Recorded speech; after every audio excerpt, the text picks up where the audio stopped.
The rain hammered against the cracked windshield of my ancient Honda like bullets, each drop a small explosion that made me flinch. My fingers ached from gripping the steering wheel too tight, knuckles white under the dim glow of the dashboard. The smell of grease and cardboard filled the small space. 5 pizza boxes stacked on the passenger seat, their heat fogging up the windows. I could barely see the mansion's iron gates through the downpour, but the address glowed on my phone screen. 1847 Blackwood Estate. This was my 3rd delivery of the night, and my shift had started 6 hours ago. My lower back screamed with every pothole I hit, a constant reminder that I needed new shoes, a better car, a different life, but bills didn't care about dreams. Neither did my landlord, who'd taped another late notice to my door this morning, the pink paper like a slap across my already bruised dignity. I pulled up to the gate, rolling down my window just enough to press the intercom button. Cold rain spattered across my cheek, mixing with the sweat on my temple. "Delivery for Blackwood Estate," I said, my voice hoarse from exhaustion. Static crackled. Then a man's voice, clipped and suspicious. "We didn't order anything." My stomach dropped. I glanced at my phone again, double-checking the address. It was right. It had to be right. "I have 5 pizzas for this address. Large order, already paid for online." More static. A pause that stretched too long. "Wait there." The line went dead. I sat in the rain, engine idling, counting the seconds. Water leaked through the corner of my window seal, dripping onto my thigh and soaking through my cheap polyester uniform. The Bellissimo Pizza logo on my chest was already stained from tonight's earlier deliveries. Marinara sauce from a customer who'd grabbed the box too quickly. Diet Coke from a woman who'd slammed her door in my face when I asked about a tip. I was invisible to people like that. Just another working body, easily replaced, easily forgotten. The gate suddenly groaned open, metal scraping against metal. My headlights caught the shimmer of the driveway beyond. Pristine black asphalt that probably cost more than my entire year's rent. I drove forward slowly, my tires whispering against the smooth surface, past manicured hedges that looked like dark soldiers in the rain. The mansion emerged from the darkness like something out of a Gothic novel. 3 stories of stone and glass, lit from within by golden light that made every window glow like a watching eye. Even in the storm, I could see the wealth radiating from every corner. The marble columns flanking the entrance, the fountain in the circular drive, the luxury cars parked under a covered area to my left, a black SUV with tinted windows, a silver Mercedes that gleamed even in the rain, a midnight blue Bentley that probably cost more than my entire bloodline would earn in 3 generations. I parked near the entrance, grabbing the pizza boxes and my phone. The rain soaked through my uniform within seconds as I ran toward the massive front door, boxes held over my head like a flimsy shield, my sneakers, falling apart at the seams, soles worn so thin I could feel every pebble, slipped on the wet steps. Before I could knock, the door swung open.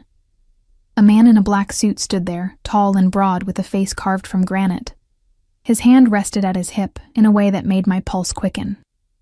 Not casually, but deliberately, like he was ready to reach for something. Behind him, the foyer stretched like a cathedral, all white marble and crystal chandeliers that threw fractured light across walls hung with artwork that probably belonged in museums. "You're soaked," he said, but it wasn't sympathy in his voice. It was observation, cold and analytical. "It's raining," I replied, trying to keep my teeth from chattering. Water dripped from my hair, running down my neck and back. 5 pizzas, as ordered. We didn't order anything," he repeated. But his eyes were scanning the boxes, then me, then beyond me to my car. Looking for threats, I realized. This wasn't just a wealthy household, this was something else. Someone did. I held up my phone, showing him the order confirmation. "Paid online 20 minutes ago, this address." His jaw tightened. He pulled out his own phone, pressing it to his ear. "We have a situation," he said quietly, then stepped aside. "Come in. Don't touch anything." I hesitated. Every instinct told me to run back to my car, to call my manager and cancel the delivery, to get far away from whatever this was. But I needed this job, needed the paycheck at the end of the week, needed the tips that sometimes, rarely, added up to enough for groceries. I stepped inside, The warmth hit me first, then the smell. Expensive cologne, fresh flowers, and something else underneath. Cigar smoke, maybe. Or leather. My wet sneakers squeaked against the marble floor, leaving dark footprints that made me cringe. The man in the suit was speaking rapidly into his phone in a language I didn't recognize. Italian, maybe, or something close to it. Another man appeared from a hallway to the right. This one younger, but with the same dangerous stillness.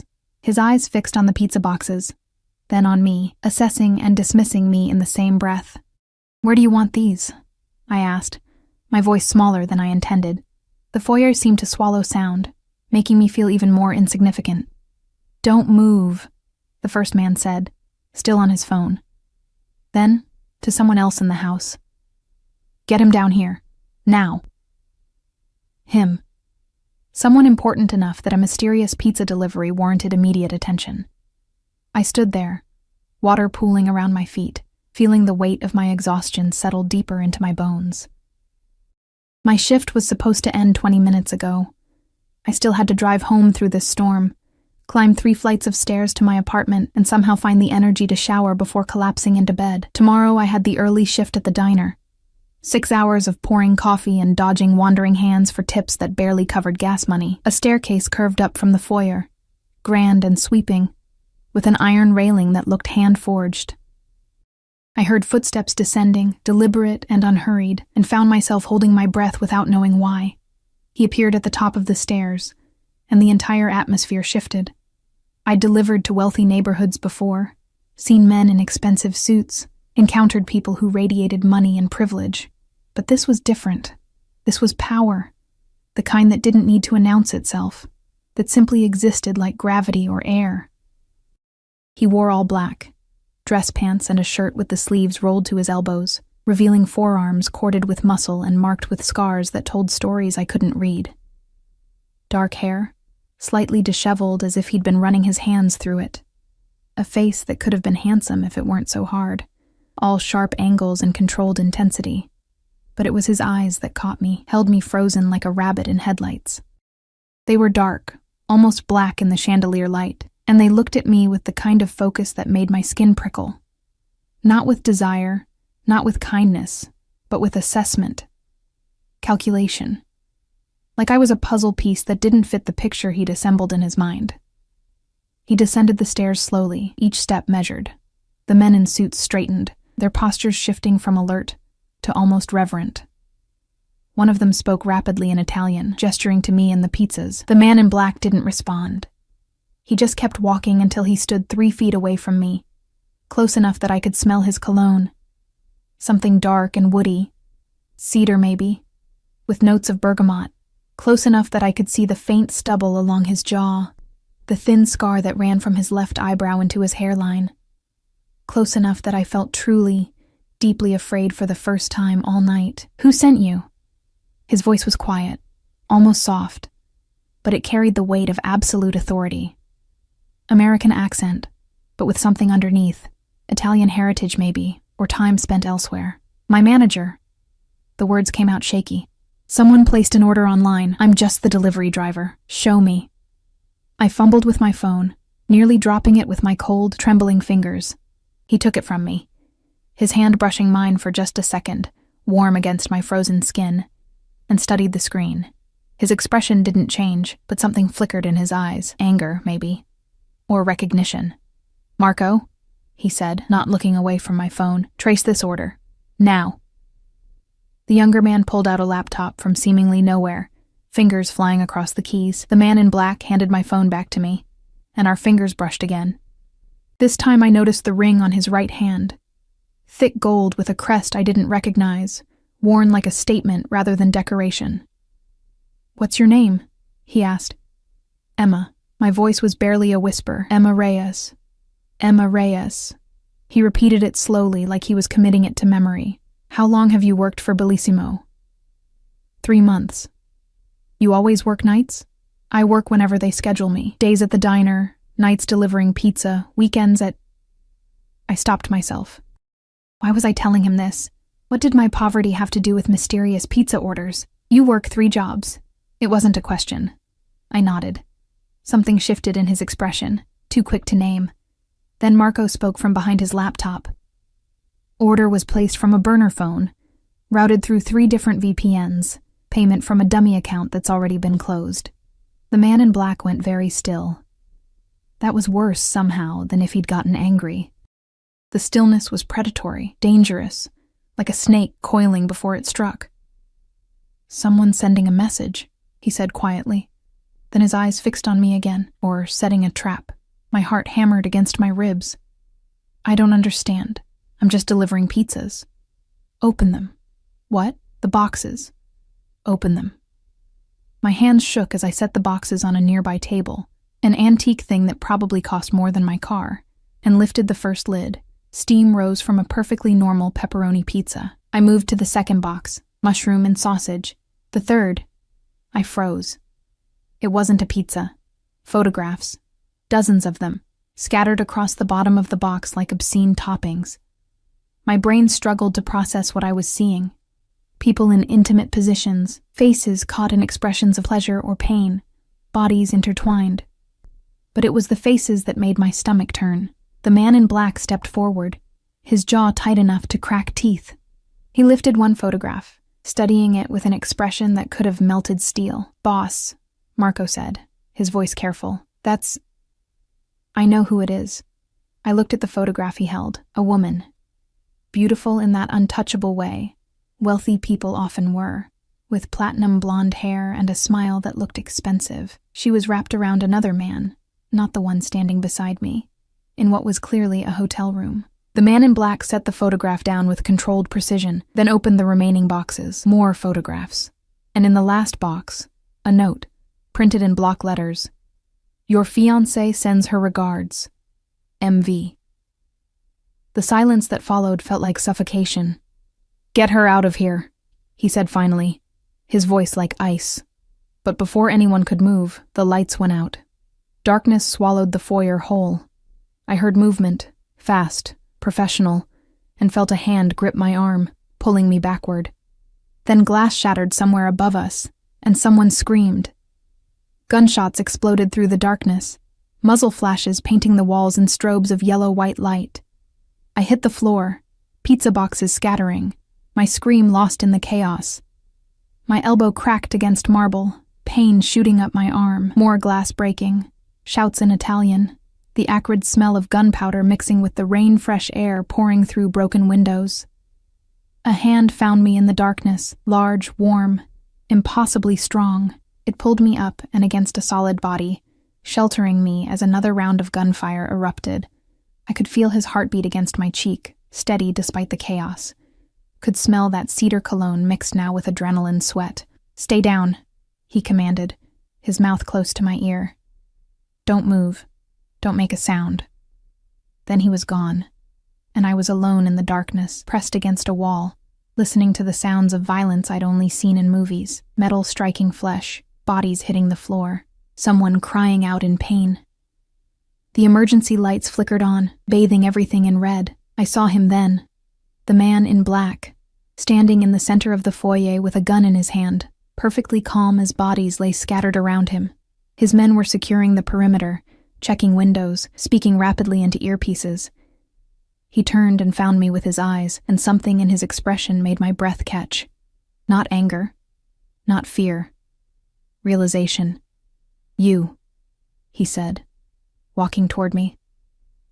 "You saved my life." I didn't understand. I'd done nothing but stand there and scream. "The pizzas," he continued, stopping in front of me. "If you hadn't come, if you hadn't shown me those photographs." He looked toward the shattered windows, where his men were pulling unconscious bodies inside. "They would have succeeded." "Who?" My voice cracked. "The people my fiancé hired to kill me." He holstered his gun with practiced ease. "The people who thought I'd be distracted by her betrayal long enough to leave myself vulnerable." My mind reeled. Fiancé. Betrayal. Hired killers. This wasn't real. This couldn't be real. "I need to go," I whispered. "I need to." "You're not going anywhere." His tone was gentle, but absolute. "They've seen you. They know you delivered the warning, which means as of 5 minutes ago, Emma Reyes, you became the most dangerous person in the city. What? No, I just deliver pizzas. I don't... You're a witness. Worse, you're a loose end. He gestured to Marco, who appeared at his side. Take her to the safe room. Full security detail. No one gets in or out without my authorization. Wait. I tried to step back, but Marco's hand was already on my arm. Firm but not painful. The man in black stepped closer, so close I could see the flecks of gold in his dark eyes. I'm sorry you got caught in this, Emma. But I'm not sorry you're alive. His hand reached up, brushing a strand of wet hair from my face with surprising gentleness.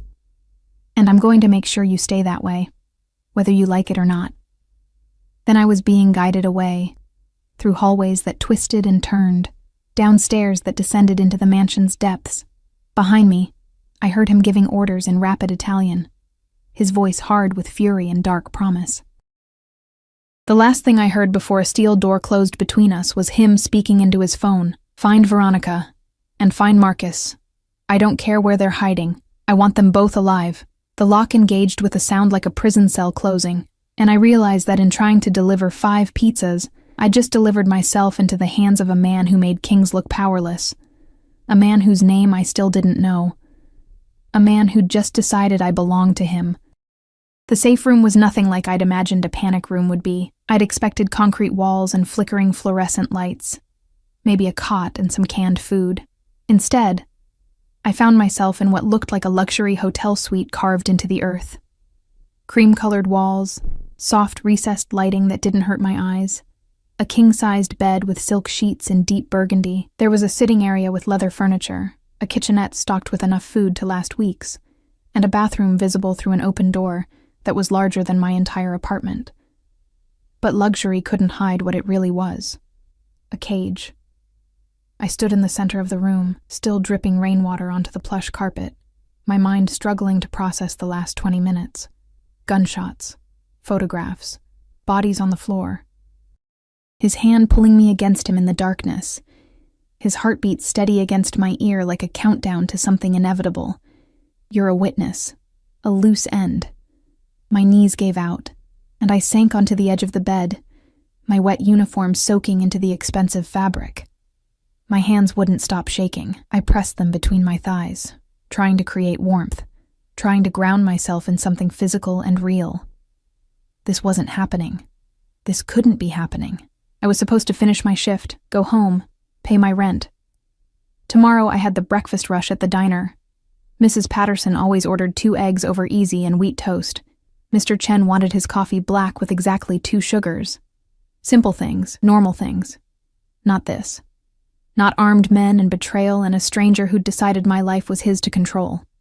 A soft knock made me jump. The door opened before I could respond, and a woman entered carrying a stack of clothing. She was older, maybe 60, with silver hair pulled into a neat bun and kind eyes that seemed at odds with the bulletproof vest she wore over her blouse.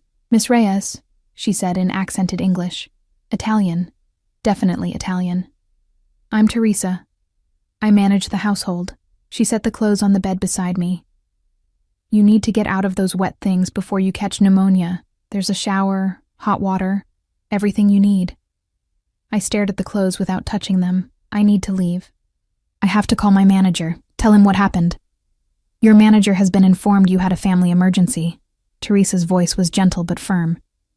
"Your phone is being held for security purposes, but you're not in trouble, child. You're being protected." "Protected?" The word came out bitter. "I'm locked in a basement. You're alive." She met my eyes steadily. 20 minutes ago, you walked into the middle of an assassination attempt on one of the most powerful men on the East Coast. The people who orchestrated that attack will do anything to tie up loose ends. This room has 6 inches of steel-reinforced concrete on all sides, biometric locks, and its own air filtration system. It's not a prison. It's the only reason you'll see tomorrow. The casualness with which she said it made my stomach turn.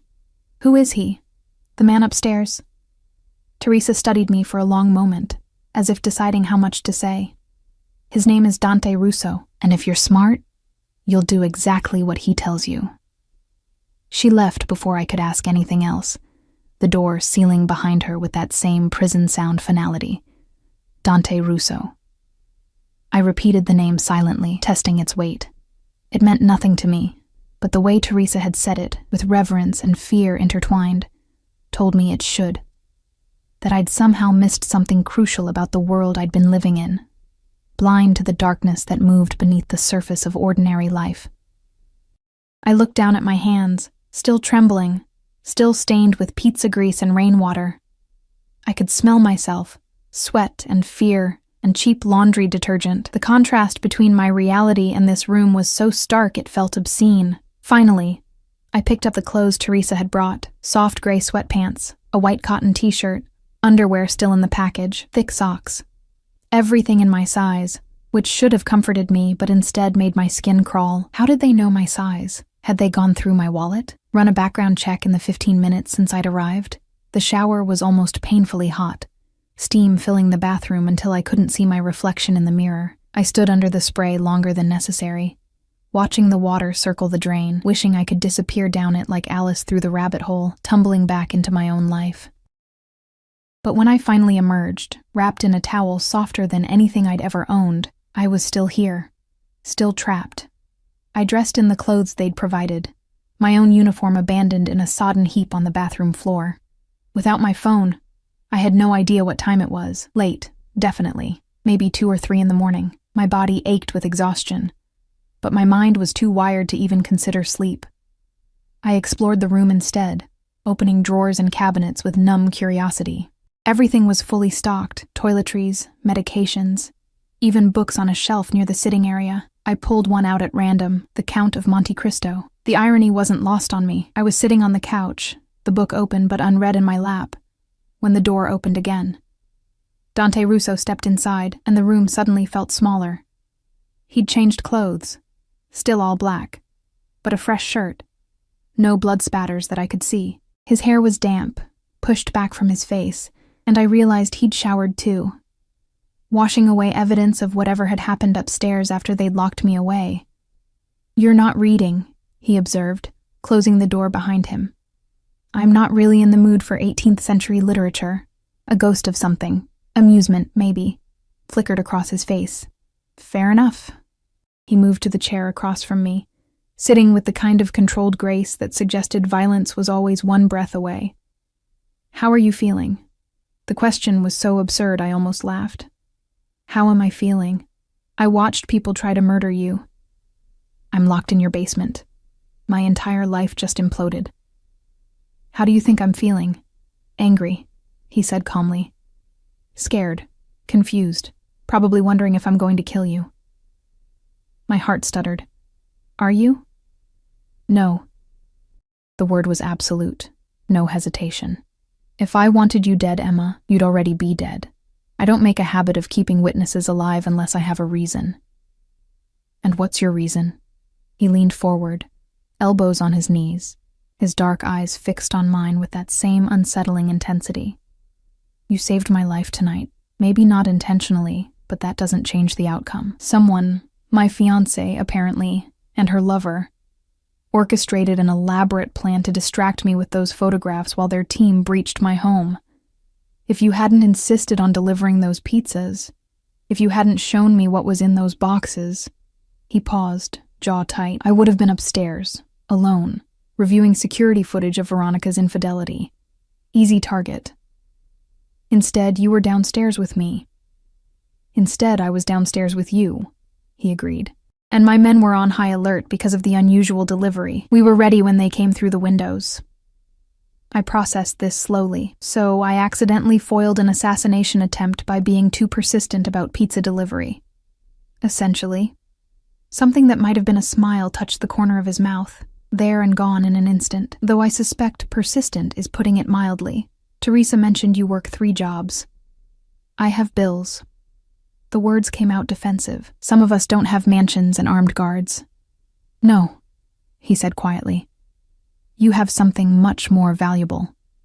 You have the kind of determination that keeps you standing when anyone with sense would collapse.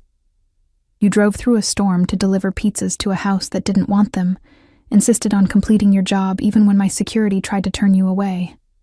That kind of stubbornness." He tilted his head, studying me. "That's rare. Useful. I'm not useful to you. I'm a liability you're stuck with. You're both. He stood, moving to the kitchenette and pouring 2 glasses of water from the filtered tap. He brought one to me, and I took it because my mouth was desert dry. The people who attacked tonight, they failed, which means they're desperate, sloppy, and extremely dangerous. They know you saw the photographs. They know you can identify faces, connect dots. They'll assume you're valuable to me now, which makes you a target. I set the glass down with shaking hands. You said I'm a loose end. They'll come after me to tie it up. They'll try. His voice dropped into something darker, more dangerous. They won't succeed. How can you be sure? Because you're under my protection now, and I protect what's mine. The possessiveness in his tone made my pulse spike. I'm not yours. I don't even know you. You know I'm the kind of man who people try to assassinate. You know I have the resources to keep you alive when your government won't.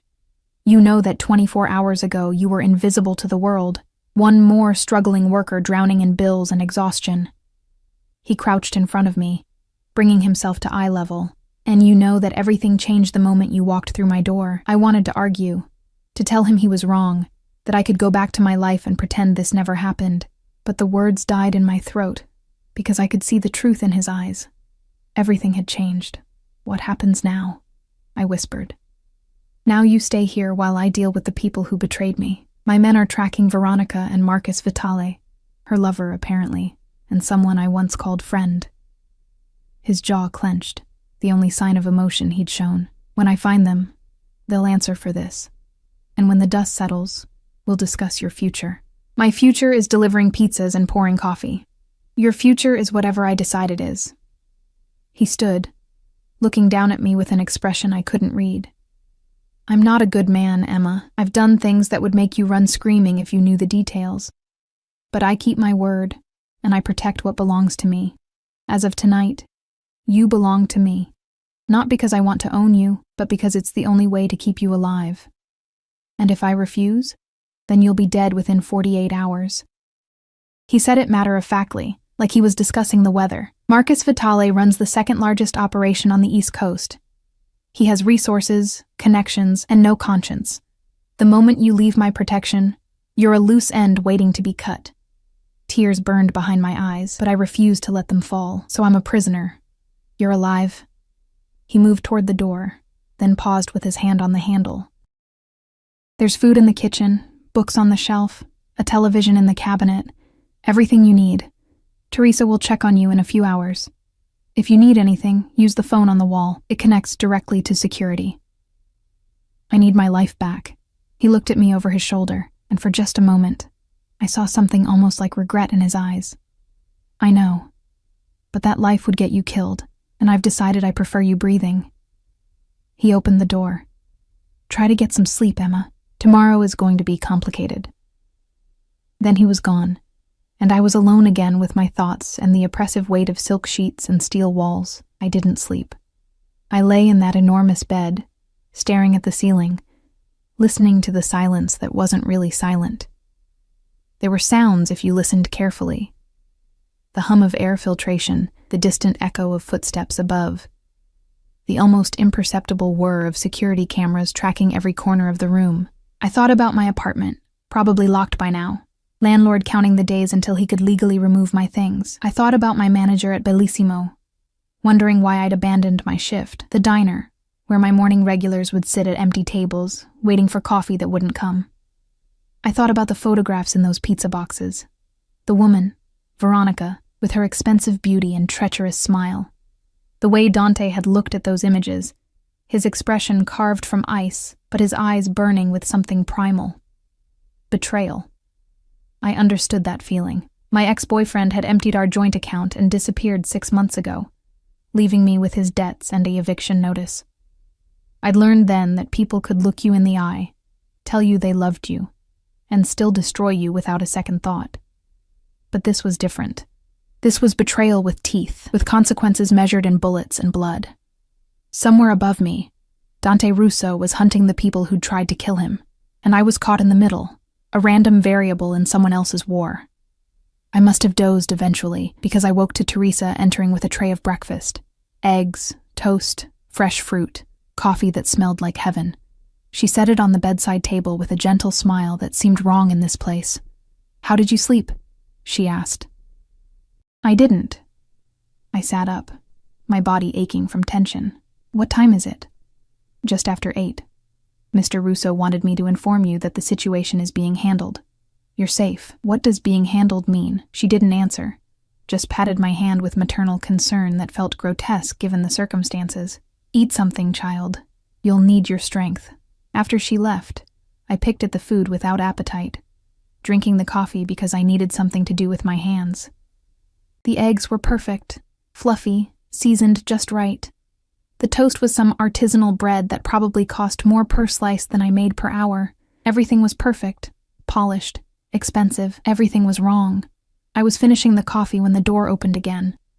Dante entered, and I noticed immediately that something had changed. There was blood on his shirt cuff, just a spot, easy to miss. But I saw it. His knuckles were bruised, split across 2 fingers. His hair was disheveled, and there was a wildness in his eyes that made my instincts scream danger. "We need to talk," he said. I set down the coffee cup carefully. About the fact that Veronica is dead, Marcus is missing, and you're the only person who can identify the third person in those photographs. He moved closer, and I could smell gunpowder on him, mixed with that cedar cologne. The man she was with wasn't Marcus. It was his brother, Antonio. Which means this goes deeper than a simple affair. My mind struggled to process. She's dead? Car accident. Very convenient timing. His tone suggested he didn't believe it was an accident at all, which leaves Antonio in the wind and me with questions that only you can answer. "I don't know anything. I just delivered. You saw the photographs." He pulled his phone from his pocket, swiping through images. Crime scene photos, I realized with horror. Bodies. Blood. He turned the screen to me. "Is this the man from the photographs?" I looked despite wanting to look away. A man's face, pale in death, eyes open and staring. I tried to match it to my memory of those intimate images, but everything was jumbled, fear making my thoughts thick and slow. I don't know. Maybe? I barely looked at them. Try harder. His voice was still calm, but there was steel underneath. "This is important, Emma." I forced myself to study the photograph Dark hair, more carefully. Strong jaw, a scar near his left ear, and suddenly I remembered. Yes, that scar. Visible in one of the photographs where Veronica had been kissing his neck. "Yes," I whispered, "that's him." Dante's expression went dark. "Antonio Vitale, Marcus's younger brother and my former business partner." He pocketed the phone. "This wasn't just about killing me. This was about a power play. Take me out, frame it as a crime of passion, and Marcus assumes control of everything I've built." But his brother was sleeping with my fiancée, probably with Marcus's blessing. Create the affair, document it, use it as distraction and motivation. He laughed, but there was no humor in it. "It was actually brilliant. If you hadn't delivered those pizzas when you did, I'd be dead, and they'd be dividing my empire." I wrapped my arms around myself. "So what now?" "Now I find Marcus, and make him answer for this, and you?" He studied me with that intense focus again. "You stay with me. Close. Where I can see you. Protect you." "Here? In this room?" "No." He shook his head. "I'm moving you upstairs, to my wing. My bedroom is the most secure location in the house aside from this room, and I need you where I can reach you quickly if necessary." My heart hammered against my ribs. "Your bedroom. You'll have your own space within the suite." "But yes, my bedroom." He must have seen the panic in my eyes because he added, "I'm not going to touch you, Emma. I'm not that kind of man. But I am going to keep you alive, which means keeping you close. I don't have a choice, do I?" "No," he said simply. "You don't. Welcome to my world, Emma Reyes. Try not to die in it." Dante's suite occupied the entire 3rd floor of the mansion, accessible only by a private elevator that required both a keycard and fingerprint scan. I stood beside him in the cramped space, hyper-aware of every breath, every slight movement that brought his arm closer to mine. The elevator smelled like him, that cedar cologne mixed with something darker, more primal. Blood and gunpowder and expensive leather. The doors opened onto a hallway that was more like a gallery, walls lined with art that even I, with my complete lack of education on the subject, recognized as valuable. Old masters, probably, the kind of paintings that belonged in museums, not private homes. Everything was done in dark tones, charcoal grays and deep blues, with strategic lighting that created more shadows than illumination. "This way," Dante said, his hand hovering near the small of my back without quite touching, a gesture of guidance that felt like ownership. The suite itself was enormous. Floor-to-ceiling windows overlooked the estate grounds, now visible in morning light that revealed the damage from last night's attack. Shattered glass being replaced by workers who moved with quiet efficiency, bullet holes in the stone facade already being repaired. The room was decorated with the same masculine elegance as the rest of the house. Dark wood furniture, leather chairs, a bed large enough to sleep 4 people comfortably. But it was the security that caught my attention. Cameras in every corner, a panel of monitors built into one wall showing different angles of the estate, a weapons cabinet partially visible through an open closet door. This wasn't just a bedroom, it was a command center disguised as luxury. "Through here," Dante continued, leading me to a door I'd assumed was a closet. It opened onto another room, smaller but still larger than my entire apartment had been. A sitting area with a couch and television, a desk with a laptop, a daybed by the window. "This is your space. Private bathroom through that door, everything you need." I stepped inside, feeling the weight of the cage even though the bars were invisible. The windows, I noticed, were reinforced, thick glass that probably wouldn't shatter even under gunfire. The door had 3 separate locks, all controllable from inside and out, protected or imprisoned. The line seemed impossibly thin. "Teresa will bring your meals here unless I request your presence," Dante said from the doorway. His shoulder leaned against the frame, arms crossed, watching me with that unnerving focus. "You have access to the internet through that laptop, but all activity is monitored, for your protection," he added, as if that made it better. "Don't try to contact anyone from your previous life. It puts them at risk." "How long?" My voice came out rough. "How long do I have to stay here? Until Marcus Vitale is dead or behind bars? Whichever comes first." He pushed off the doorframe. "I have business to attend to. Marco will be stationed outside if you need anything. Don't leave this suite without my permission." Dante. His name felt strange on my tongue. Too intimate for what we were. Captor and captive. "Last night you said I saved your life. But it was an accident. I didn't know what I was delivering. Does that matter?" He tilted his head. "The result is the same. You're the reason I'm still breathing, Emma.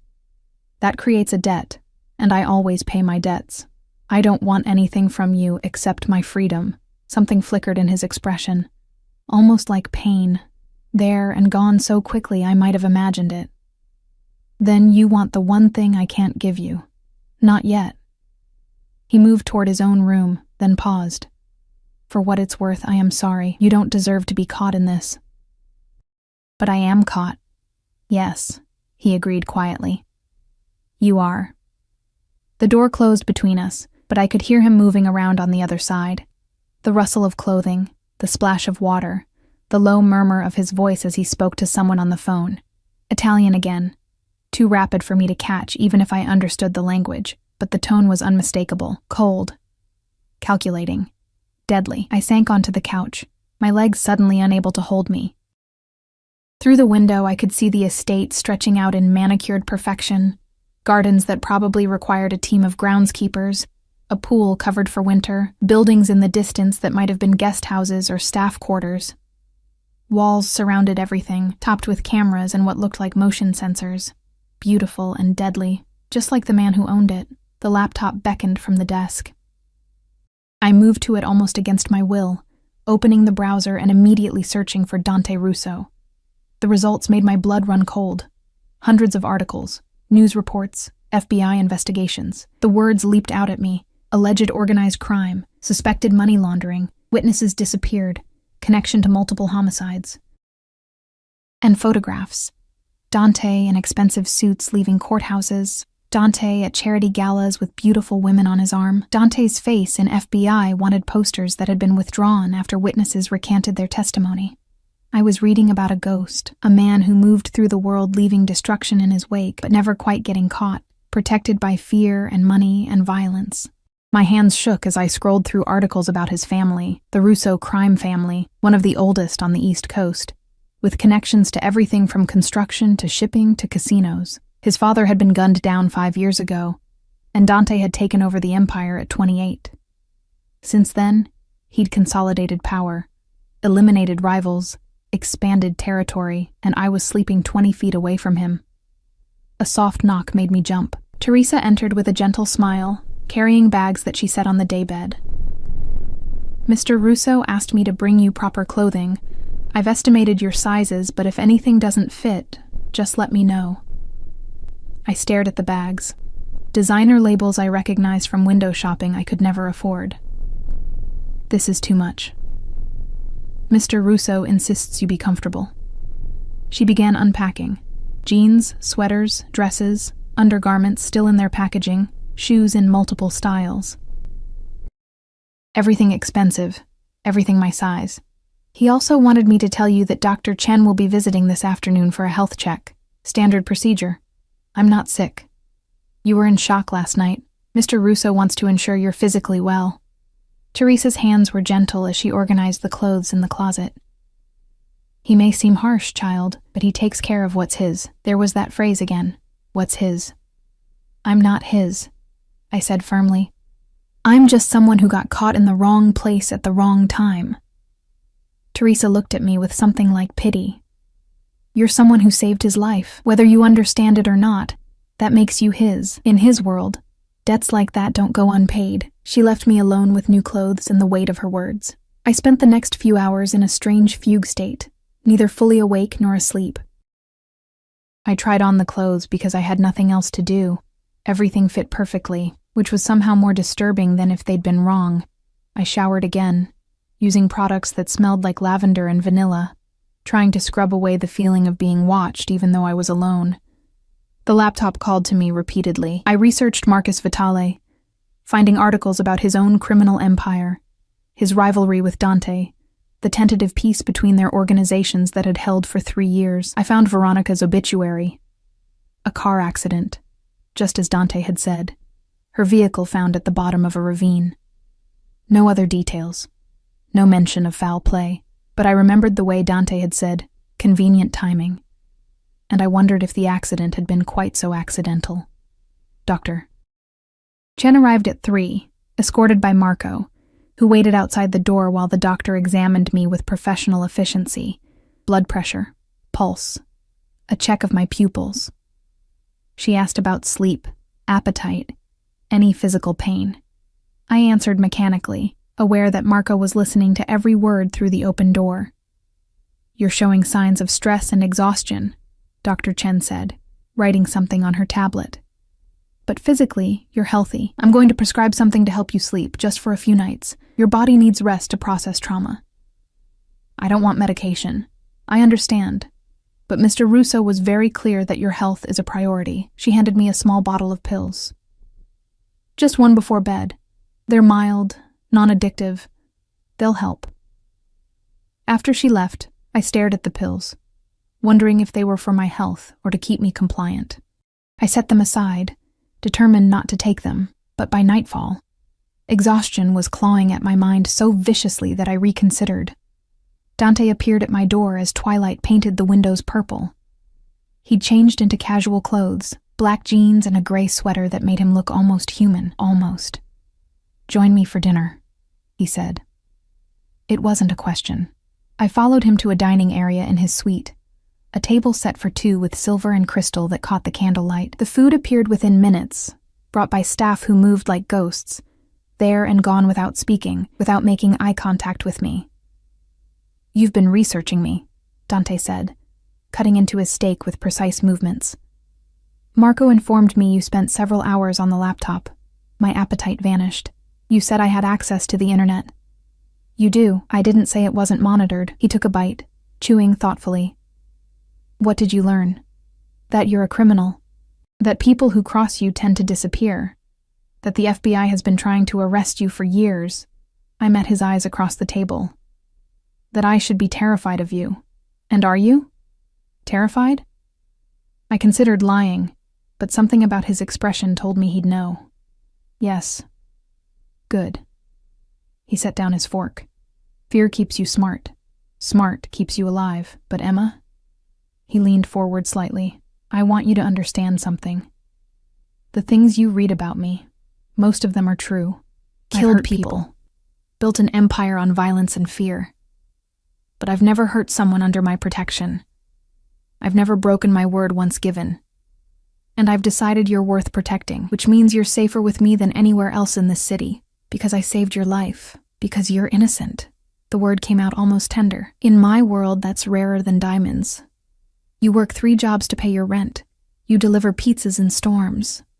You insist on completing your task even when armed men tell you to leave. That kind of genuine goodness, he shook his head. It deserves protection. I'm not good, I'm just poor. You're both. And you don't see the difference, which makes you extraordinary. He picked up his wine glass, swirling the deep red liquid. Tell me about your family. The change in subject threw me. Why? Because I want to know who you are beyond the frightened girl sleeping in my suite. I'm not a girl. I'm 24. Answer the question, Emma. There was that tone again, soft but absolute, the voice of someone accustomed to being obeyed. I found myself answering despite wanting to stay silent. My mother died when I was 16. Cancer. My father left before I was born. No siblings. I've been on my own for 8 years. The words came out flat, rehearsed from years of explaining my situation to landlords and loan officers. I put myself through community college working retail. Graduated with a degree in accounting that got me exactly nowhere.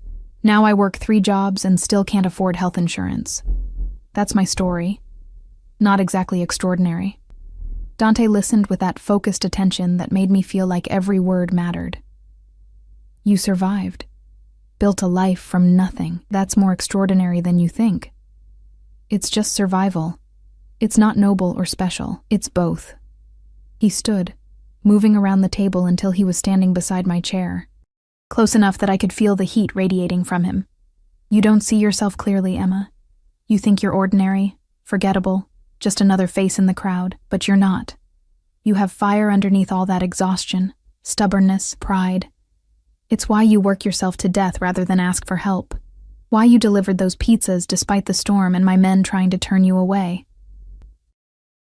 His hand reached out, and I froze, but he only tucked a strand of hair behind my ear. The same gesture from last night, gentle and possessive. I'm going to teach you to see yourself the way I see you, he said quietly, and then you'll understand why I can't let you go. My breath caught. Dante. Finish your dinner. Doctor's orders. You need to eat. He stepped back, releasing me from whatever spell his proximity had woven. Tomorrow, we'll discuss what comes next. But tonight, you rest. Take the pills Dr. Chen left. Sleep without nightmares if you can. He walked away before I could respond, disappearing into his bedroom and closing the door with quiet finality. I sat alone at the table, the food growing cold on my plate, my heart racing from the implications of his words. I'm going to teach you to see yourself the way I see you. What did he see when he looked at me? A debt to be repaid? A responsibility to be managed? Or something else? Something more dangerous that I didn't want to name. That night, I took one of Dr. Chen's pills. Not because Dante had told me to, but because I couldn't face another night staring at the ceiling, trapped in the endless loop of fear and confusion. I dreamed of photographs scattered like cards, of gunshots echoing through marble halls, of dark eyes watching me with an intensity that felt like being consumed. And underneath it all, a voice whispering words I couldn't quite hear, promises wrapped in threats, protection that felt like possession. When I woke, sunlight was streaming through the windows, and I could hear movement in Dante's room. The shower running, his voice speaking Italian into the phone, business conducted before most of the world was awake. I'd slept through the night for the first time in years, and somehow that terrified me more than anything else. 3 days passed in a strange suspension of reality. I woke each morning to find breakfast waiting in my sitting room, prepared by invisible hands while I slept. I spent my days reading from Dante's extensive library, watching the security monitors when Marco wasn't looking, learning the rhythms of the house. Staff moved through the halls like clockwork. Gardeners at dawn, housekeepers mid-morning, security rotations every 6 hours. Everything precise, controlled, deadly efficient. And every evening, Dante appeared at my door with the same invitation that wasn't really an invitation. Join me for dinner. We ate together in his suite, the conversation gradually shifting from stilted silence to something almost comfortable. He asked about my life before, the jobs I'd worked, the dreams I'd abandoned when my mother got sick, the small moments of joy I'd carved out of exhaustion. I found myself talking more than I intended, words spilling out like I'd been holding them in for years. Maybe I had been. In return, he told me carefully edited pieces of his own story. His father's death, the weight of an empire thrust on him too young, the constant calculation required to stay alive in a world where trust was currency and betrayal was commonplace. He never mentioned the violence explicitly, but it was there in the pauses, in the way his jaw would tighten when certain names came up, in the scars I'd noticed on his hands and forearms. He was teaching me his language without speaking it aloud. The language of power and danger, of decisions made in darkness, of lines crossed that could never be uncrossed. On the 4th morning, everything changed. I was drinking coffee in my sitting room when Dante burst through the door without knocking. His face was hard, eyes burning with something between rage and satisfaction. "We found him," he said. "Marcus. He's holed up in a warehouse in Red Hook with what's left of his organization. I'm going to end this today." My stomach dropped. "You're going to kill him. I'm going to make him answer for what he did. For Veronica, for Antonio, for trying to take what's mine." He moved closer, and I could see the violence barely contained beneath his surface. "And you're coming with me." "What? No, I'm not." "You're the only person who can identify Antonio Vitale with certainty. I need you there to confirm it's him before we proceed." His hand reached out, gripping my arm. Not painfully, but firmly enough that I understood this wasn't negotiable. "Marco and 4 others will surround you at all times. You'll be protected. But I need you there, Emma. I can't watch you kill someone. You won't have to watch." His voice softened slightly. "You'll confirm the identity and leave. That's all. But I need to know for certain before I act. Too many people have betrayed me already. I won't make a move based on assumptions." I wanted to refuse, wanted to lock myself in this room and pretend the world outside didn't exist. But looking into his eyes, I saw something I hadn't expected. He was asking, not commanding. Giving me a choice even though we both knew I didn't really have one. "Okay," I whispered. "I'll go." The relief that crossed his face was so brief I almost missed it. "Thank you." He released my arm, stepping back. "We leave in 20 minutes. Wear the dark clothes Teresa brought. Jeans, boots, the black jacket. Nothing that stands out." He left me alone to change, my hands shaking so badly I could barely button my jeans. This was real. This was happening. In less than an hour, I'd be standing in a warehouse watching Dante Russo confront the man who'd tried to kill him, the man he was going to murder. When I emerged, Marco was waiting with 4 other men, all dressed in tactical gear that made them look like a private military unit. Dante stood by the elevator in all black, a gun holster visible under his jacket. He looked at me once, his gaze traveling from my face down to my boots and back up, assessing. "Stay close to Marco. Do exactly what he says. If shooting starts, you hit the ground immediately. Understood?" I nodded, not trusting my voice. The drive to Red Hook took 40 minutes through morning traffic. I sat in the back of an SUV with tinted windows so dark I could barely see out, Dante in the front passenger seat speaking rapid Italian into his phone. Marco sat beside me, silent and alert, his hand resting on the weapon at his hip. The warehouse district was exactly what I'd imagined from movies, abandoned buildings and rusted shipping containers. The smell of salt water and decay, heavy in the air. Our convoy of 3 SUVs pulled up to a nondescript building with broken windows and graffiti-covered walls. But I could see the signs of occupation if I looked closely. Fresh tire tracks in the dirt. The glint of cameras hidden in the rubble. a door that looked rusted shut but probably wasn't. Dante exited the vehicle, and immediately a dozen men materialized from the other SUVs, forming a perimeter. Marco touched my arm. "Stay between us. Eyes forward. Don't speak unless Mr. Russo asks you a direct question." We moved toward the warehouse as a unit, Dante at the front with an authority that made even his own men keep their distance. He didn't knock on the door, just pushed it open like he owned the place, like he owned everything he touched. The interior was dim, lit by hanging work lights that cast harsh shadows, and there, in the center of the space, tied to a chair with blood on his face, was a man I recognized from the photographs. Marcus Vitale.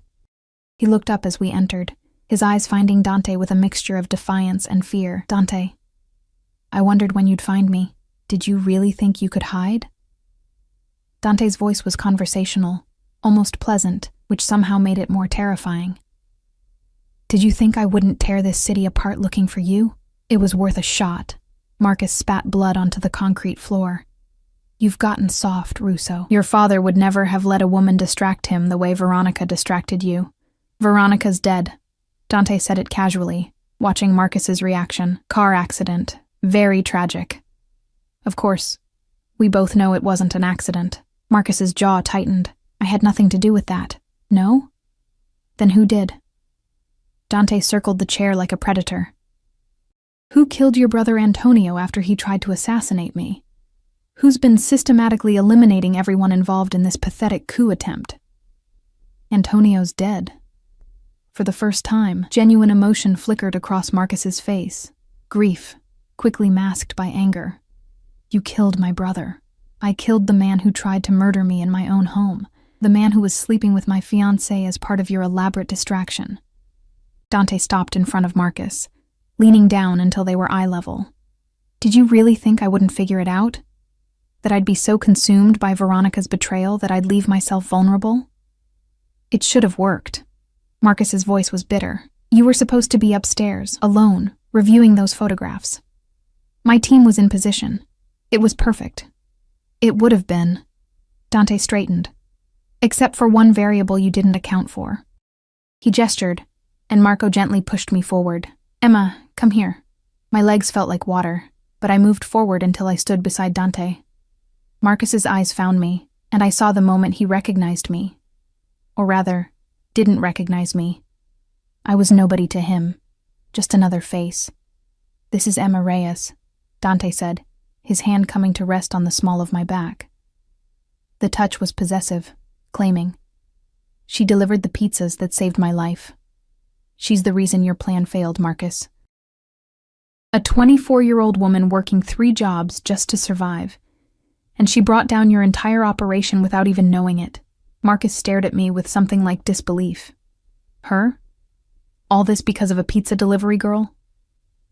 Because of someone with enough integrity to insist on doing her job properly, Dante corrected. "Something you know nothing about." He turned to me. "Emma, I need you to look at the photographs on my phone and confirm something for me." He pulled out his phone, swiping to an image.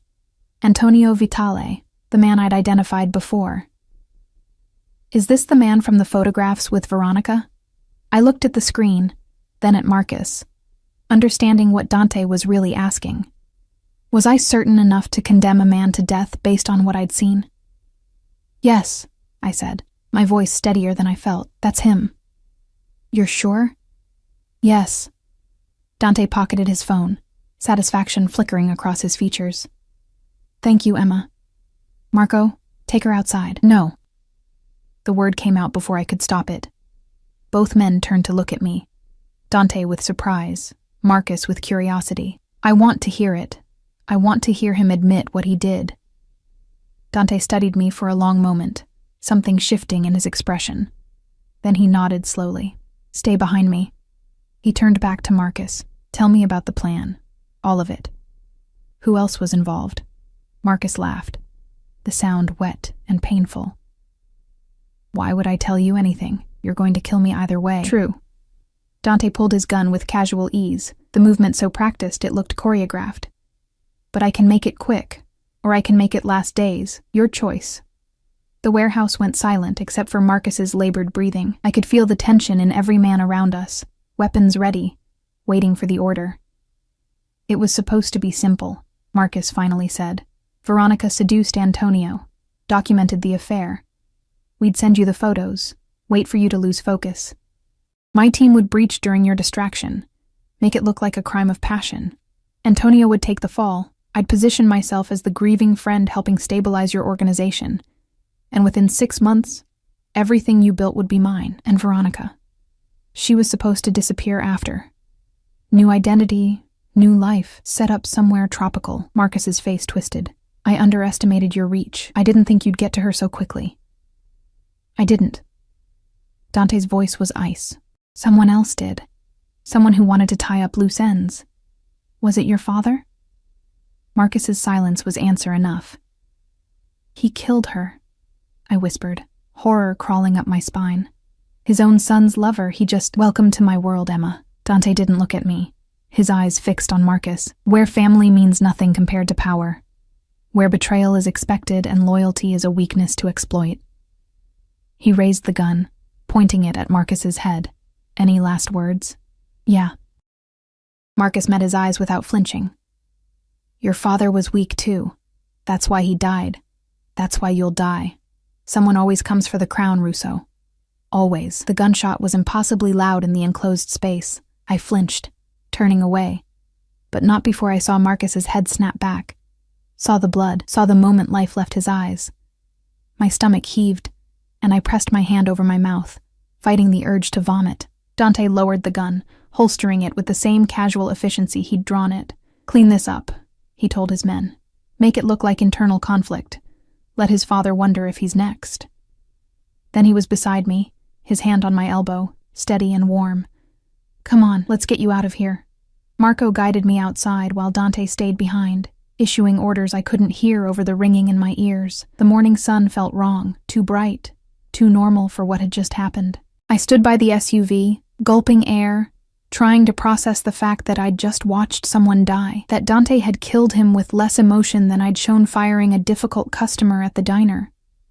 When he finally emerged, there was blood on his hands, literally. He wiped them on a cloth one of his men provided, the gesture perfunctory, like he was cleaning off dirt rather than evidence of murder. Get her home, he told Marco. I have other business to handle. No. I found my voice, though it shook. I'm not going back alone. You said I'd be safe with you. You killed a man in front of me. The least you can do is face me. Something flickered in his eyes. Respect, maybe. He dismissed his men with a gesture, and suddenly we were alone by the SUV, the warehouse looming behind us like a monument to violence. You wanted to hear his confession, Dante said. Why? Because I needed to know I wasn't complicit in murder without cause. I needed to know he actually did what you said he did. And now that you know, I looked at him. Really looked at him. Seeing the man beneath the monster everyone else saw. Seeing the scars, the exhaustion, the weight of 1,000 impossible decisions. Now I know you're exactly who you said you were. Not a good man, but a man who keeps his word. Does that make you feel better or worse? I don't know yet. I wrapped my arms around myself. But I know I can't go back to that room and pretend this didn't happen. I can't sit in your golden cage and eat your food and wear your clothes and forget that you're a killer. Then what do you want?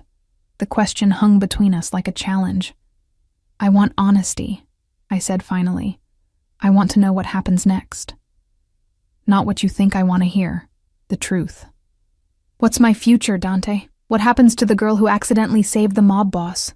He stepped closer, and I forced myself not to retreat. His hand came up, cupping my face with surprising gentleness, his thumb brushing across my cheekbone. The truth? His voice was low, intimate despite the violence we'd just left behind. The truth is, I've spent 4 days watching you, learning you, and I've realized something dangerous. What? I don't want to let you go. The words were raw, honest in a way I hadn't expected. Not because you're a witness, not because I owe you a debt, because in 4 days, you've become something I didn't know I was missing. Something real in a world built on lies. My breath caught. Dante, I'm not asking you to feel the same way. I'm not asking you for anything except time. His hand dropped from my face. Stay with me. Not as a prisoner, but as something else. Let me show you that I can be more than what you saw in that warehouse. That I can protect you, provide for you, give you a life where you don't have to work yourself to death just to survive. In exchange for what? Your presence, your honesty, your willingness to see me as more than a monster. He smiled, but it was edged with something like sadness. I know what I'm asking is insane. I know you have every reason to run from me. But I'm asking anyway because apparently, Emma Reyes, you've made me forget how to be practical. I should have said no, should have demanded he let me go, find a new city, start over somewhere far from his world of blood and betrayal. But looking into his eyes, seeing the vulnerability he was offering me like a gift, I found myself hesitating. I need time to think. Take all the time you need. He opened the SUV door. But think about it in the car. We have somewhere else to be. Where? His smile turned almost boyish. Your apartment. I'm having your things moved to my house. And before you argue, he continued as I opened my mouth, your landlord already filed eviction papers. The building isn't safe, and you haven't paid rent in 2 months. So either your belongings get thrown on the street, or I rescue them. Your choice. He'd already made the decision for me, again. But somehow this time I didn't mind as much. I climbed into the SUV, and Dante settled beside me, close enough that our thighs touched. The proximity felt different now, less threatening, more intentional, like he was testing boundaries, seeing how much closeness I'd allow. As we drove back into the city, leaving the warehouse and Marcus Vitale's body behind, I realized something that should have terrified me. I was getting used to this. The violence, the control, the way Dante moved through the world like he owned it.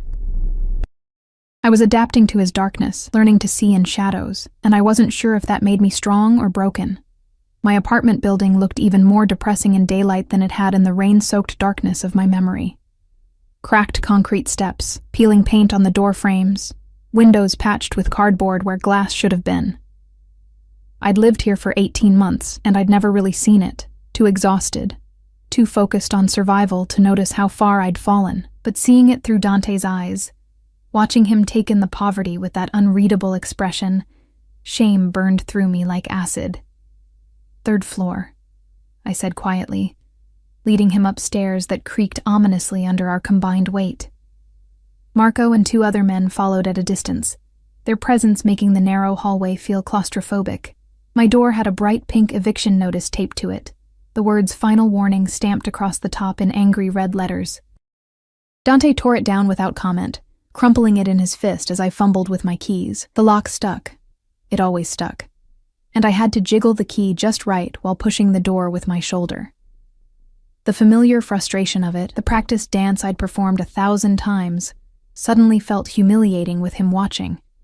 "Let me," Dante said, his hand covering mine on the key.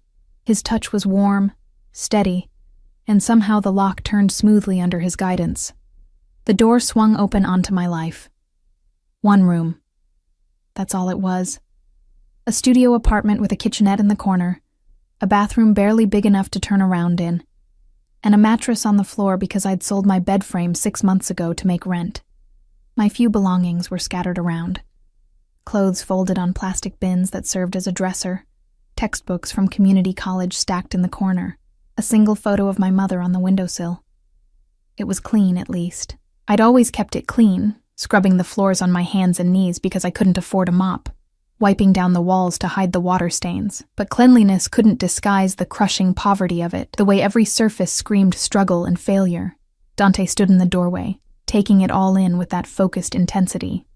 I wanted to explain, to justify, to make excuses for why I'd let myself sink this low.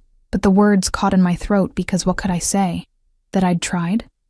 That I'd worked myself sick trying to climb out of this hole? He could see that.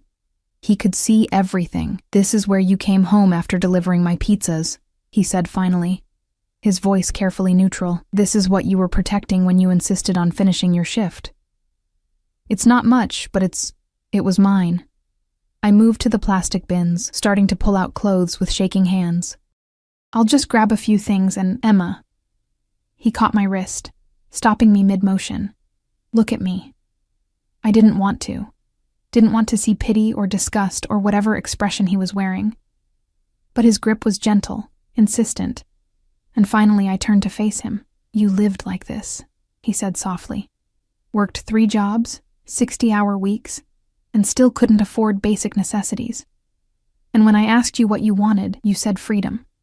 Not money, not comfort, not revenge on the world that put you here. Just freedom. What's your point?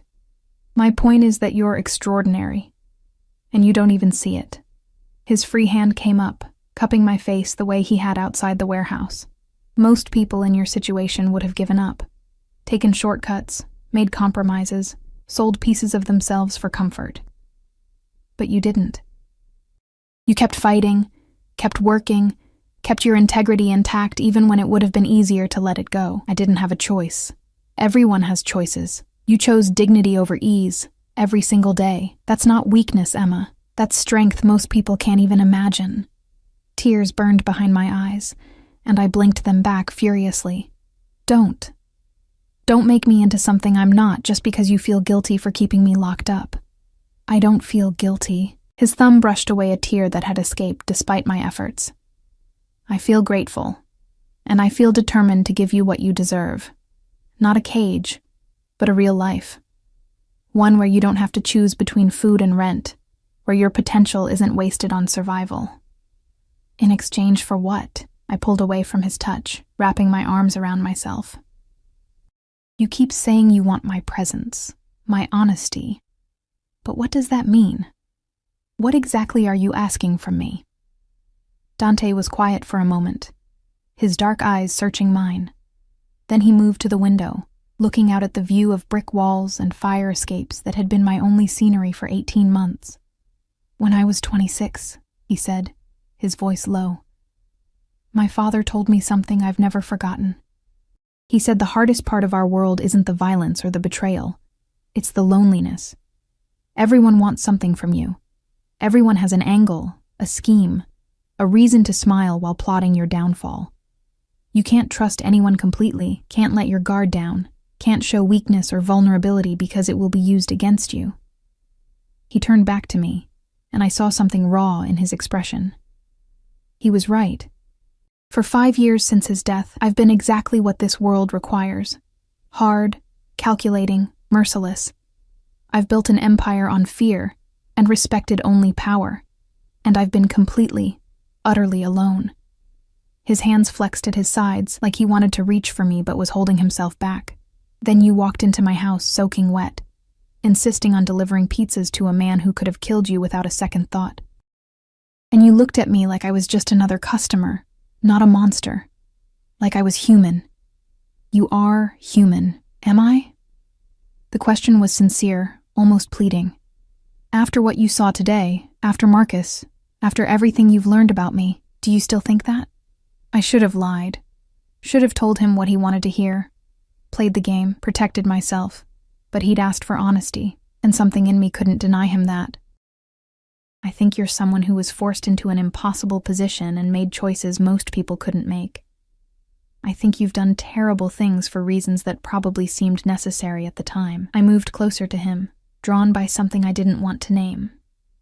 And I think underneath all that carefully constructed armor, you're just as lonely and tired as I am. His breath caught, barely perceptible, but I saw it.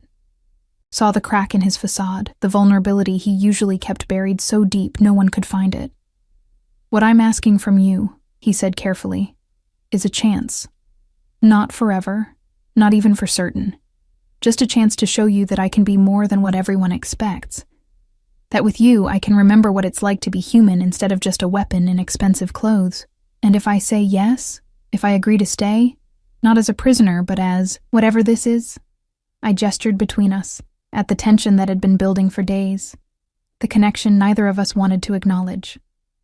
What happens when you get bored? When the novelty of my honesty wears off and you realize I'm just a poor girl with nothing to offer? Then I'll be the biggest fool who ever lived.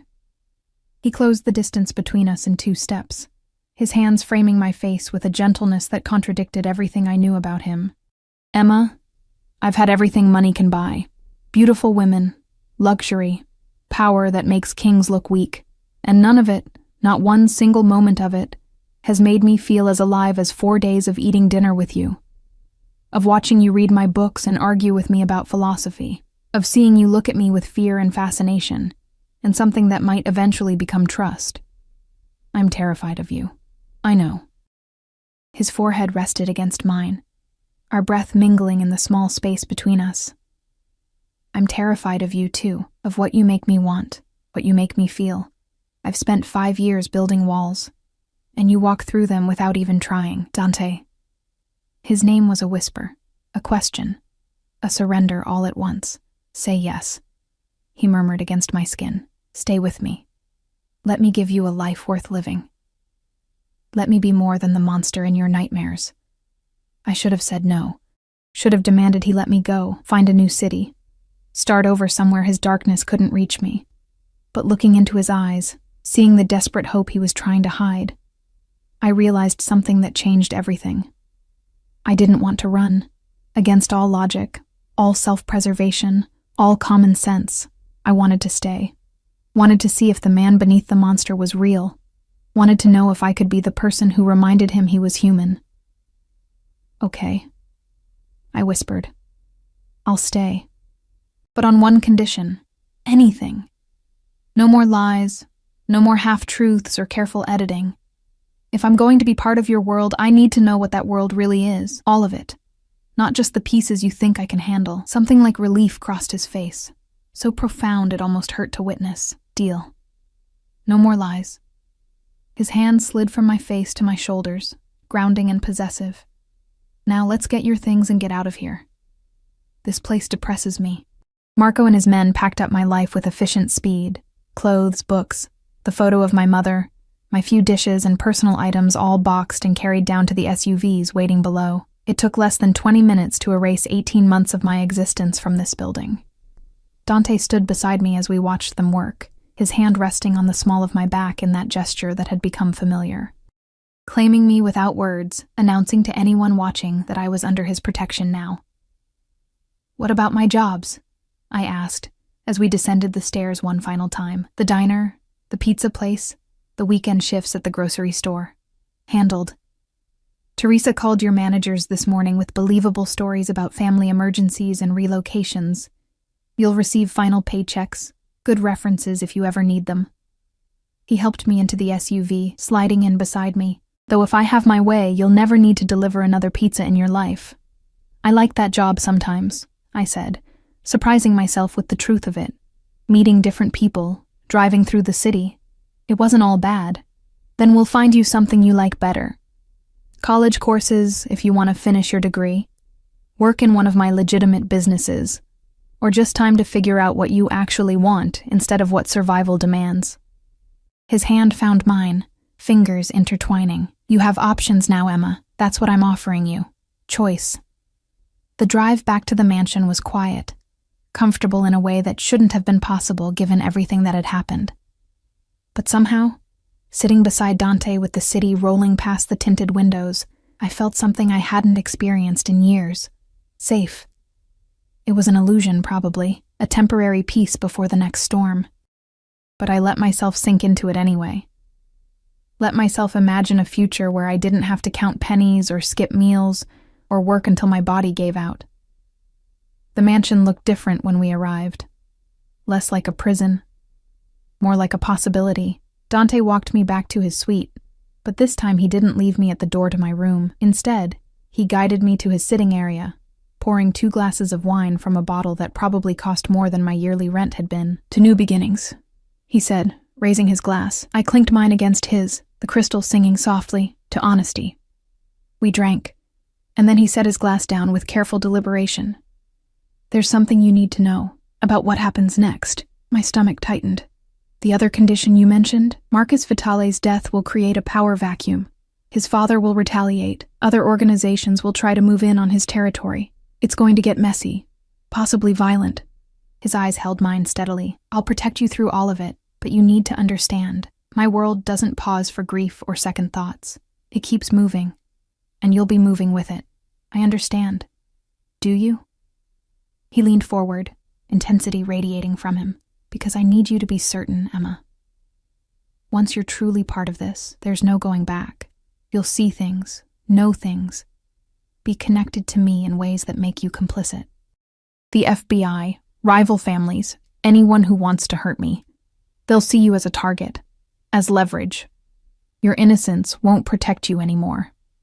I stopped being innocent the moment I delivered those pizzas. I set down my own glass, meeting his intensity with my own. And I stopped being a victim the moment I decided to stay. So yes, Dante, I understand. I'm choosing this with my eyes open. The smile that crossed his face was devastating. Genuine joy mixed with possessive satisfaction. "Then welcome to the family, Emma Reyes."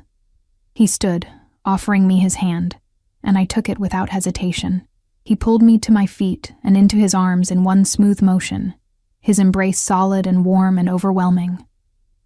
I could feel his heartbeat against my cheek, steady and strong, a reminder that beneath all the violence and power was just a man, a dangerous man, a complicated man, but still, just a man. "I promise you," he murmured into my hair, "I will make you happy. However long this lasts, whatever we become to each other, I will give you a life worth living." "And I promise you," I replied, my arms tightening around him, "I'll remind you every day that you're more than what they made you, that you're capable of gentleness and trust and everything else you think you lost." We stood like that for a long time, two broken people finding something like wholeness in each other's arms. Outside, the sun was setting, painting the room in shades of gold and amber. Tomorrow would bring new challenges, new dangers, new tests of whatever this fragile thing between us was. But tonight, we had peace. We had honesty. We had each other. 3 months later, I stood in Dante's office watching him negotiate a truce with the Vitale family. Marcus's father had been persuaded that cooperation was more profitable than revenge. I'd learned the language of his world by then, understood the delicate balance of power and fear that kept everything functioning. I'd also discovered I had a talent for it, for reading people, for finding the leverage points that made them cooperate. Dante had made me his unofficial advisor, the person he consulted before major decisions, and I'd surprised us both by being good at it. "You're smiling," Teresa said, appearing at my elbow with coffee. She'd become something like a friend, teaching me the intricacies of running Dante's household, protecting me from the staff who still didn't quite know what to make of the boss's live-in girlfriend, because that's what I was now. Not a prisoner, not a witness, but Dante Russo's partner in every sense that mattered. "I'm thinking about how different my life is from 3 months ago," I admitted. "How I went from delivering pizzas in a rainstorm to negotiating peace treaties. And are you happy?" I considered the question carefully. Was I happy? Living in luxury while knowing it was built on violence, sleeping beside a man who'd killed more people than I could count, being complicit in a world that existed outside the law? "Yes," I said finally, surprising myself with the certainty of it. "I'm happy." That night, Dante and I lay in his enormous bed, our bed now, since I'd stopped pretending I needed my own room weeks ago, watching the city lights through the windows. "I have something for you," he said, rolling onto his side to face me. He produced a small box from the nightstand, velvet and elegant. My heart stuttered. "Dante, it's not what you think. Or maybe it is. I don't know anymore." He opened the box to reveal a ring. Not a diamond, but a deep red ruby set in platinum, surrounded by smaller stones that caught the light. In my family, rubies represent loyalty and protection. My father gave one to my mother when she agreed to truly join our world, to be his partner, instead of just his wife. I stared at the ring, understanding the weight of what he was offering. "Are you asking me to marry you?" "I'm asking you to be my family, my partner, my equal." His hand cupped my face, thumb brushing across my cheekbone in that gesture that had become so familiar. "I'm asking you to choose this life, this world me. Not because you're trapped, but because you want to. Because we make each other better, stronger, more human." Tears blurred my vision as I looked at this impossible man who'd somehow become my entire world.